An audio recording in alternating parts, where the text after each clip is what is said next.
If someone on your leadership team thinks that you can raise capital campaign money without any additional staff or resources, today's episode is for you.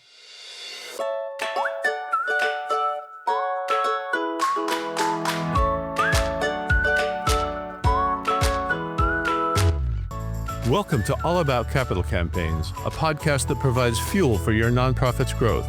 Each week, Amy Eisenstein and Andrea Kihlstedt, co-founders of Capital Campaign Pro, provide practical tips about raising more money for your nonprofit organization.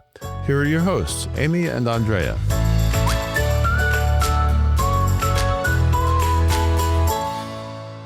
Hi, I'm Amy Eisenstein. I'm here with my partner and co-founder, Andrea Kihlstedt, and today we are going to be talking about capital campaign budgets.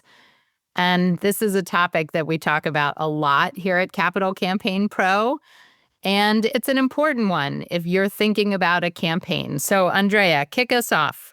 What are your overall thoughts? Get us started on the idea or the topic, the importance of creating a budget specifically for your capital campaign. Yes, thank you, Amy. This really is an important topic, and let's start out this way. Let's all keep in mind that when your organization does a capital campaign, you are likely going to be raising more money than you have ever raised before for your organization, or that your organization ever thought was possible. So this capital campaign is a different scale of fundraising. You're not raising just 5 or 10% more. You're probably raising twice the amount or 5 times the amount or 10 times the amount of money you've ever raised before. So to think that you can do that with exactly the same staff and exactly the same number of resources is plain old foolish. Unless your board members think, or unless you are sitting around twiddling your thumbs with your feet on your desk with nothing to do. But of course, that is not the case at any nonprofit. The development director is frantic. You're doing a million things. Your whole development team, if you're so lucky to have one, is probably overworked and under-resourced already. So the idea of overlaying a campaign on top of an already stressed, already super busy development office without any additional staff, resources, expertise is preposterous. Okay. So that means that you're going to need to hire more staff. All right, we know that. But there are also a ton of other things you're going to need, and you're going to need to budget for them. So the first thing is that you're going to raise a ton more money through your capital campaign. The second thing is that a capital campaign is likely to take 3, maybe 4 years, maybe longer. So as you think about a budget, you're not thinking about 1 year, right? 1 budget year. You're thinking about 3 budget years, maybe 4 budget years. So the idea of sort of having a big capital campaign budget that sounds big, it sounds big because it's spread over a bunch of years, because your campaign is spread over a bunch of years. So number 1, your campaign's going to raise a ton of money and you're going to need more resources. Number 2, your campaign is going to take a number of years and your budget needs to cover all of those years. And number 3, and this is the cool part of budgeting for capital campaigns, you will be able to tuck that money that is spent on the campaign right into your campaign goal. So the campaign itself will be able to raise the money and essentially pay the organization back for its investment in a capital campaign. Now, once people begin to understand that, then budgeting money to raise money becomes much more palatable than if you said, well, we need to take our operating budget, our organizational operating budget, and funnel a big bunch of that into a capital campaign. That's not the case. You may need to find a way to have current money that the campaign is going to pay back, but the campaign itself will be responsible for raising the money that it costs to have that capital campaign. All right, so let's talk about 2 things we haven't mentioned yet. One is, what are some of the things we mentioned? Staff, but what else might go into a capital campaign budget? And then, of course, we'll talk about how much. But first, let's list a few things that go into a capital campaign budget in addition to staff. And I want to get more specific even on staff. But expertise, right? Number one, expertise. It's unlikely that anybody at your organization has experience with multiple capital campaigns or leading multiple campaigns from start to finish. So it is highly likely that you are going to need to work with a campaign consultant who will provide a variety of things, but overall we'll tuck it under the category of campaign expertise, strategy, planning, feasibility study. You're also going to need to do donor recognition, to pay for donor recognition and campaign materials, whether that's a brochure or a video or a website or slide deck or branding for the campaign, probably all of the above. Let's see. Events, campaign events. Wait, not for a second. Let's go back to donor recognition. Yes. Because it's like, well, what are we going to have to pay for in donor recognition? Well, let's pick the most expensive thing first. If you're going to have plaques recognizing your donors in rooms or even as part of the architecture, some part of your architectural design costs are going to be tucked into that, right? Because you're going to have to figure out what the design of these plaques are and how they're going to fit into the building. You're going to want to budget for that. You're going to want to budget for the cost of creating those, of manufacturing, of making the plaques and installing the plaques. That's not inexpensive for most organizations, right? If, organizations of any size, right, are going to have plaques that can be quite expensive. If you're going to have bronze plaques, guess what? Ka-ching, ka-ching, right? I mean, you don't have to have bronze plaques, but you have to think about it beforehand and have some sense of what that's going to cost.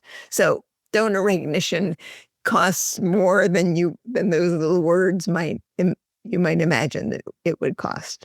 The events. Let's talk about events. Campaigns have a bunch of events. I would break those into two kinds of events. One are the simple events where you take donors out to lunch or out to dinner or out to a drink or you meet with them. Right? Donor cultivation events, little donor cultivation events, right? Over time, remember, this is a multi-year campaign. Over time, that adds up. Every lunch you have with a donor adds up, right? Every little reception you have with donors add up. And then on the other side, so those are little events. On the other side, you have bigger events. You have a campaign kickoff, for example. You have a final campaign celebration. Those, it depends on what they cost depends on the culture of your organization, but they're going to cost something, right? On one hand, I've worked with a small school where the campaign kickoff was in a tent and they serve on a wonderful fall day in the middle of a cornfield where the school was going to be, and they served hot chocolate, hot cider, and donuts. That's it. That's it.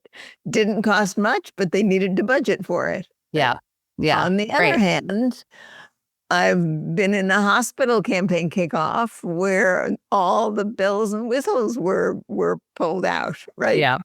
Bigger budget, same event, different culture. So you need to think in advance, what kind of organizational culture do you have? How fancy do our events need to be? And how do we budget accordingly? Excellent. So let's go back to this idea of staff, because I think it's an important one. And I think sometimes people's minds jump right to a major gift officer, but that's actually not usually what we have in mind when we're talking about staffing up. Most of the organizations that we support with small development shops are adding administrative support. And usually that's sufficient, or that can be sufficient to what they need. Really taking things off the plates of the development director and the executive director or CEO, because that's who donors want to meet with. You're not going to be able to magically hire up a major gift officer and send them out and they're going to magically do the campaign. Sometimes it's a campaign manager or a data manager, but it's often an administrative person. Sometimes it's outsourcing of grant writing or event planning, something that the development director has been doing but needs to dedicate more time to the campaign. So if you were thinking, oh, we're not going to staff up for our campaign, that's never going to happen. It doesn't have to be a huge budget item. It can be some part-time administrative help at first, to help with the database, to help with scheduling, to help with all sorts of event planning details. There are a lot of logistics when it comes to campaigns, and it's important to have that support for the CEO and the development director. Amy, a lot of people think about and wonder about whether they need a campaign director, right, or a campaign manager. And you might, but chances are the role of that person is to keep all the trains running on schedule, getting the stops at the right time in the right place. The chances are the role of that person is not talking to the largest donors and is not raising all the money, but is making sure that everything runs smoothly. And there's a ton of stuff that needs to run smoothly. So if you call them a campaign director, a campaign manager, whatever the language in your organization is, right, you may want to think that way. If there's somebody whose job would be specifically around the campaign for the period of the campaign. Now, they may end up shifting over after the campaign and having another role in development, which is ideal when you can make that happen. But because the money for the campaign budget is going to be raised during the campaign, it's really an opportunity for you to bring people in who you probably should have had working with you anyway for a long time. You've probably been understaffed, right? Until now. That's the beauty of a campaign, actually. It is for capacity building for your organization, whatever you're doing, if you're expanding programs, services, building a building, growing your endowment, that's capacity building. And at the same time, you're going to be building the capacity of your fundraising office and infrastructure. And a campaign is a beautiful opportunity to build your development team, and you should plan for it and take advantage of it. So we have a wonderful blog post on the Capital Campaign Pro blog called Creating a Capital Campaign Budget That Works, a quick guide. So if you're looking to share this with anybody on your team, your board, your leadership team, hop on over or just Google Creating a Capital Campaign Budget That Works, a quick guide, and it'll bring you to that post. You can also share this podcast, of course. We'd love for you to do that as well. All right, let's talk about an amount. We haven't talked about amount yet for setting a budget. So you have a beautiful rule of thumb. We do have some easy guidelines. So why don't you share that? What I've come to understand about many things in this world is that if you can make them simple, people understand them better, right? They stick better. So we often say you really should budget about 10% of your campaign goal for campaign expenses. Now, that's not actually a real number, right? It is a rule of thumb. It is a nice, simple number. Even people who are math challenged can do 10% of most anything, right? That's excellent. Really easy.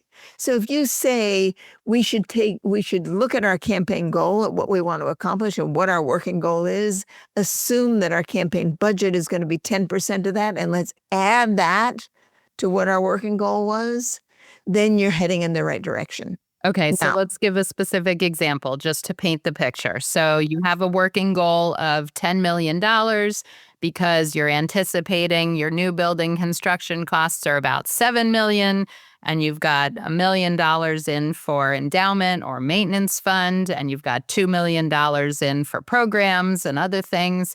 So you land on $10 million as your campaign goal. Well, if you're using the 10% guidelines, you're going to have $1 million campaign budget over 3 years. And that's going to cover everything we've discussed: staffing, campaign consulting, feasibility study, donor recognition, campaign materials, and campaign events. And probably website. I'm coming up with other things, right? Website, videos. I mean, there are all kinds of other things. Over 3 years, over 3 or 4 years. So, some of it's front loaded, right? There are more expenses up front. So it's not going to be spaced exactly evenly, but you're going to have that $1 million over approximately 3 or 4 years. So You're not going to have a $10 million working goal. Now you have an $11 million working goal for your campaign because, as Andrea said, you're going to tuck it into the campaign and the campaign is going to raise the money for it and pay it back. But the truth is that as this idea of simplicity, everybody understands 10%. People also understand that that is amazing ROI, return on investment. Any business that's investing 10% and sees, 90% growth is going to, I don't know, that'd be the best business on the stock market, right? And so it's also the best return on investment for all types of fundraising. I mean, how often can you spend just 10 cents and raise $1? So as long as you're talking to your board members about it, you're explaining it to them, they should and can understand and really get on board. So, Amy, a couple of other things to say about this number, about this 10% number. It is, as I said, a rule of thumb. It'll get people's eyes open wide. 10%, $1 million, right? Yes. So it will take some doing to explain to your board and to your executive director where that number comes from. If your campaign is a bigger campaign, in actuality, the percentage is likely to be smaller. If you're doing a $3 million campaign, it may well be that the percentage is going to be a little bit higher because some of the costs that you're going to be calculating are fixed costs, no matter how big your campaign is. So remember, 10% is like just something to start the conversation. If you're talking a $3 million campaign, maybe you're having 12 or even 15%. If you're talking a $40 million campaign, maybe you're talking 4% or 5% of your campaign goal. Right now, the way to really start figuring that out is not, of course, with just a simple straight percentage, but actually by developing your campaign budget. And you develop the campaign budget in two ways. The first way is to do that percentage takeoff. So say, okay, 10% of $10 million is $1 million. Let's see if we can build up a campaign goal a campaign budget over 3 years of $1 million. Let's see how far it goes. Let's build it up piece by piece, staffing, communications, special events, all the things have to go into that. Then let's go the other way around too. Let's look at the list of things. Let's not start with our 10%. Let's start with a list of things that we know we need to cover, and let's do some homework to figure out what they're going to be. And let's see how close those two things come, right? The top down and the bottom up approach. I always like that way of thinking about, actually putting pen to paper.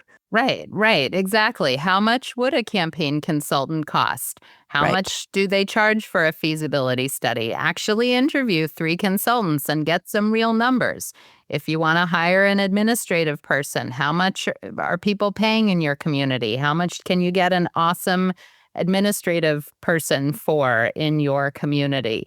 How much do real donor walls and plaques cost? Price some things out and figure out if you're close.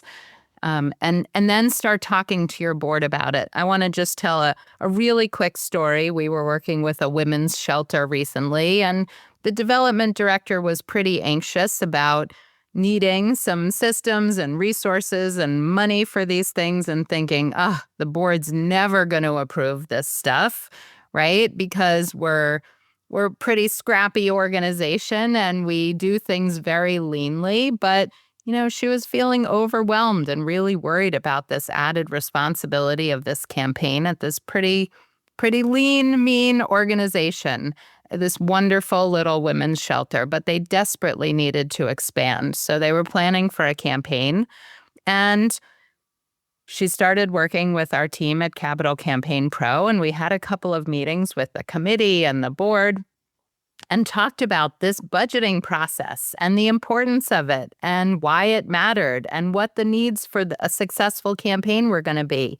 And after a couple of meetings, the board voted to fund the budget for the campaign at 10%. And the relief for this development director was significant and palpable. She could access the resources she needed. She could hire some administrative support. She felt like she didn't have to go back to the board nickel and dime for every little thing that she needed, but she could hire campaign expertise, someone to coach her through the process and help her with a plan and the strategy, and coach her through the major gifts asked. So, it's not impossible. They took a little bit. They had a very small reserve. They were willing to use that. 2 board members stepped up with some initial money for this campaign budget as part of their early initial campaign gifts. And it wasn't as hard as she imagined, because everybody was excited about the project and wanted to make it happen. And I think that's the magic of campaigns. Amy, I think people are often afraid to talk about campaign expense. Yeah. Right. Staff is afraid. They're afraid the board will say no. So they hide it. They try to hide it. And that always comes back around and bites them. If they can inform their board, talk to their board, get their executive director and board chair on board, campaign chair, the leaders of their board on board, and get them to bring the rest of the board along so that they have an approved campaign budget. Yes. Everything goes much more smoothly. Yes. Right? Everything. It eliminates all kinds of anxiety and stress. Right. Every board has on it at least one and probably 2 or 3 people who, if left to their own devices, would say, oh, we can't raise money for overhead. Right. No donor wants to give to overhead. Of course, that's utter nonsense. But if you let those board members sort of have a strong voice, it's going to cause problems throughout. So you need to get ahead of it. You need to get other board members, getting them in line to understand how this business works so that you will have the resources you need. You will be able to spend the money you need in order to have a successful campaign, right? And what's going to happen if you do that is that you're going to get to the end of the campaign and you're going to tally up how much money you actually spend, how much money was raised in the campaign. And if you've done your job, you probably will find that you've spent less than you budgeted, and your board is going to think you're brilliant because you raised all this money and you spent less than they approved, and the rest of that money went into other projects for the campaign. You are brilliant. You are brilliant. You are brilliant. Exactly. They will think that. They will know that. They will know that, and it will be true. So listen, if this was helpful to you, would you do us a favor and share it with your team? Send this podcast out to anybody at your organization that needs to listen to this and to understand this information. Also, help us spread the word by liking and following this podcast if you're not already. If you could rate and give us 5 stars, that would help other people who need to hear it. We would appreciate that so much. So thank you for joining us, and we'll see you next time.